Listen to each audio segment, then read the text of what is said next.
আসসালামু আলাইকুম ওয়া রাহমাতুল্লাহ।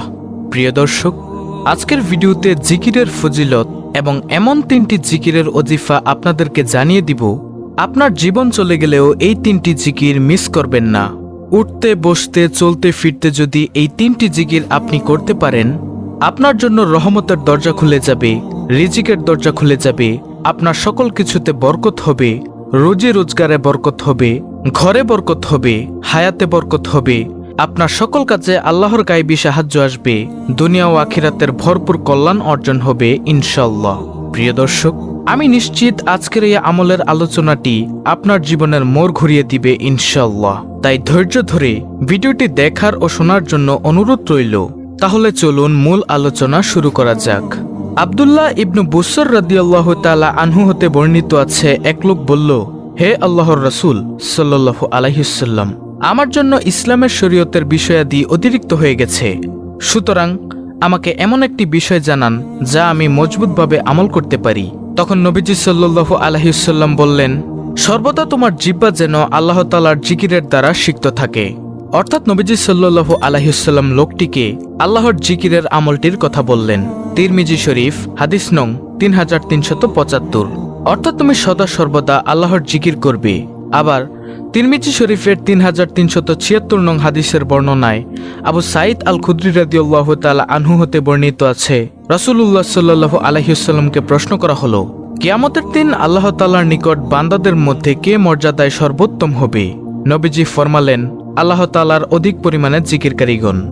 সুবহানাল্লাহ।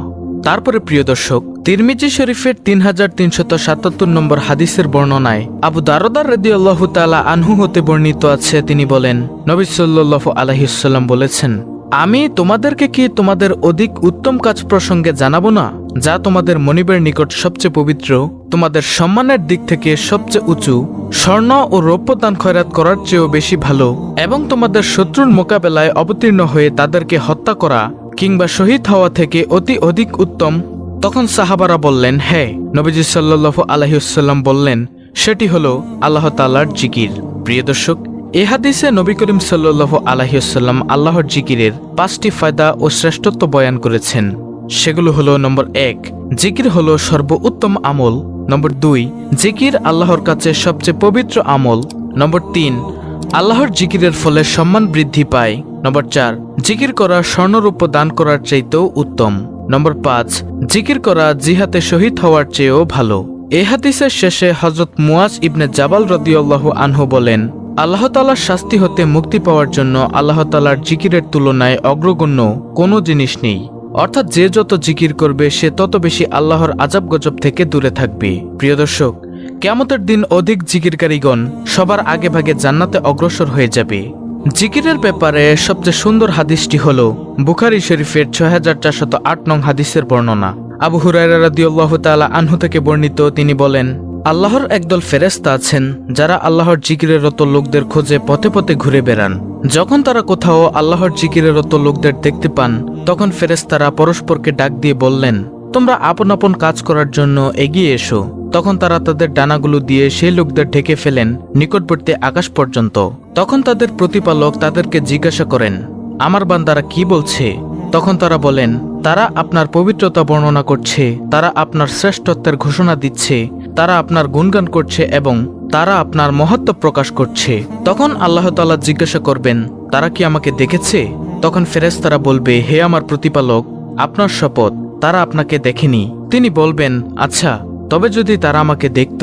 তারা বলবেন, যদি তারা আপনাকে দেখত তবে তারা আরো অধিক পরিমাণে আপনার ইবাদত করত, আরো অধিক পরিমাণে আপনার মহত্ব ঘোষণা করত, আরো অধিক পরিমাণে আপনার পবিত্রতা বর্ণনা করত। বর্ণনাকারী বলেন, আল্লাহ বলবেন, তারা আমার কাছে কি চায়? তারা বলবে, তারা আপনার কাছে জান্নাত চায়। তিনি জিজ্ঞাসা করবেন, তারা কি জান্নাত দেখেছে? ফেরেশতারা বলবেন, না। আপনার সত্তার কসম, হে রব, তারা তা দেখেনি। তিনি জিজ্ঞাসা করবেন, যদি তারা দেখত তবে তারা কি করত? তারা বলবে, যদি তারা তা দেখত তাহলে তারা জান্নাতের আরো অধিক লোভ করত, আরো বেশি চাইত এবং এর জন্য আরো বেশি বেশি আকৃষ্ট হতো। আল্লাহ তাআলা জিজ্ঞাসা করবেন, তারা কি থেকে আশ্রয় চায়? ফেরেশতাগণ বলবেন, জাহান্নাম থেকে। তিনি জিজ্ঞেস করবেন, তারা কি জাহান্নাম দেখেছে? তারা জবাব দিবে, আল্লাহর কসম, হে প্রতিপালক, তারা জাহান্নাম দেখেনি। তিনি জিজ্ঞেস করবেন, যদি তারা তা দেখত তখন তাদের কি হতো? তারা বলবে, যদি তারা তা দেখত তাহলে তারা তা থেকে দ্রুত পালিয়ে যেত এবং একে অত্যন্ত বেশি ভয় করত। তখন আল্লাহ তাআলা বলবেন, আমি তোমাদের সাক্ষী রাখছি, আমি তাদের ক্ষমা করে দিলাম। তখন ফেরেশতাদের একজন বলবেন, তাদের মধ্যে অমুক ব্যক্তি আছে যে তাদের অন্তর্ভুক্ত নয়, বরং সে কোনো প্রয়োজনে এসেছে। আল্লাহ তাআলা বলবেন, তারা এমন উপনিবেশকারী যাদের মজলিসে উপনিবেশকারী বিমুখ হয় না। সুতরাং যারা কোনো মজলিসে আসে না বরং অন্য কাজে আসে এবং মজলিসের পাশে বসে তাদেরকেও আল্লাহ ক্ষমা করে দিবেন। সুতরাং যারা মসজিদে এসে দাঁড়িয়ে থাকেন, মাহফিলে এসে দাঁড়িয়ে থাকেন, তাদের উচিত যে কোনোভাবে বসে যাওয়া, তাহলে আল্লাহ তাআলা ক্ষমা করে দিবেন। আল্লাহ তাআলা সূরা আহজাবের 41 থেকে 42 নং আয়াতে বলেন, হে মুমিনগণ, তোমরা আল্লাহকে অধিক পরিমাণে স্মরণ করো এবং সকাল বিকাল আল্লাহর পবিত্রতা বর্ণনা করো।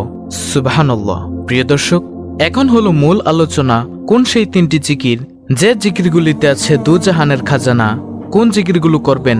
সর্বপ্রথম জিকিরটি হলো নম্বর 1, তিরমিজি শরীফের 3590 নং হাদিসের বর্ণনা। আবু হুরায়রা রাদিয়াল্লাহু তাআলা আনহু হতে বর্ণিত আছে, তিনি বলেন, রাসূলুল্লাহ সাল্লাল্লাহু আলাইহি ওয়াসাল্লাম বলেছেন, কোন বান্দা সততার সাথে লা ইলাহা ইল্লাল্লাহ বললে তার জন্য আকাশের সকল দরজা খুলে দেওয়া হয়। ফলে উক্ত কালিমা আরশে আজিম পর্যন্ত পৌঁছে যায় যতক্ষণ সে কবিরা গুনাহ ত্যাগ করে। আর লা ইলাহা ইল্লাল্লাহ এমন একটি জিকির যা সব সময় পড়া যায়, ঠোঁট নাড়ানো ছাড়া পড়া যায়, তাই একটা রিয়াও নাই। মানুষের সামনে বসে থাকলেও এই জিকিরটি করতে পারবেন। শুধুমাত্র আল্লাহ তাআলাকে খুশি করার জন্য পড়বেন, তাহলে আসমানের সকল দরজা আপনার জন্য খুলে যাবে। তারপরে দ্বিতীয় নম্বর জিকিরটি হলো তিরমিজি শরীফের 3592 নং হাদিসের বর্ণনা। ইবনে ওমর রাদিয়াল্লাহু আনহু হতে বর্ণিত আছে, তিনি বলেন, একদিন আমরা রাসূলুল্লাহ সাল্লাল্লাহু আলাইহি ওয়াসাল্লামের সাথে নামাজ পড়ছিলাম।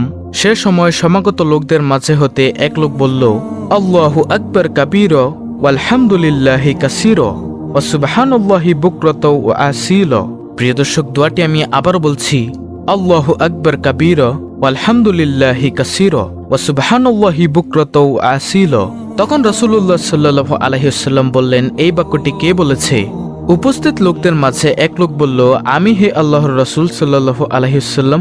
তিনি বললেন, এ দোয়ায় আমি খুব আশ্চর্যান্বিত হয়েছি। এই বাক্যগুলোর জন্য আকাশের দরজাগুলো খুলে দেওয়া হয়েছে। ইবনে ওমর রাদিয়াল্লাহু আনহু বলেন, রাসূলুল্লাহ সাল্লাল্লাহু আলাইহি ওয়াসাল্লামের কাছে আমি একথা শোনার পর থেকে কখনো তা পাঠ করা পরিহার করিনি। আর তা হলো আল্লাহু আকবার কাবীরা ওয়ালহামদুলিল্লাহি কাসীরা ওয়া সুবহানাল্লাহি বুকরাতা ওয়া আসীলা। তারপরে প্রিয় দর্শক, তৃতীয় নম্বর জিকিরটি হলো এমন জিকির যে জিকিরটি করলে আপনার দুনিয়ার সকল নেক মাকসুদ পূরণ হবে, অভাব দূর হয়ে গায়ে শক্তি হবে। যেমন সূরা হুদের 52 নং আয়াতে আল্লাহ তাআলা বলেছেন, আর হে আমার কওম, তোমাদের পালনকর্তার কাছে তোমরা ক্ষমা প্রার্থনা করো, অতঃপর তারই প্রতি মনোনিবেশ করো।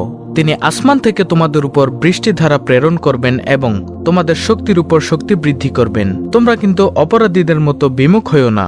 সুতরাং যে কোনো কাজে মনে মনে ইস্তেগফার করুন, সে কাজে আর ক্লান্তি অনুভব হবে না, কারণ আল্লাহ তাআলা শক্তি বাড়িয়ে দিবেন।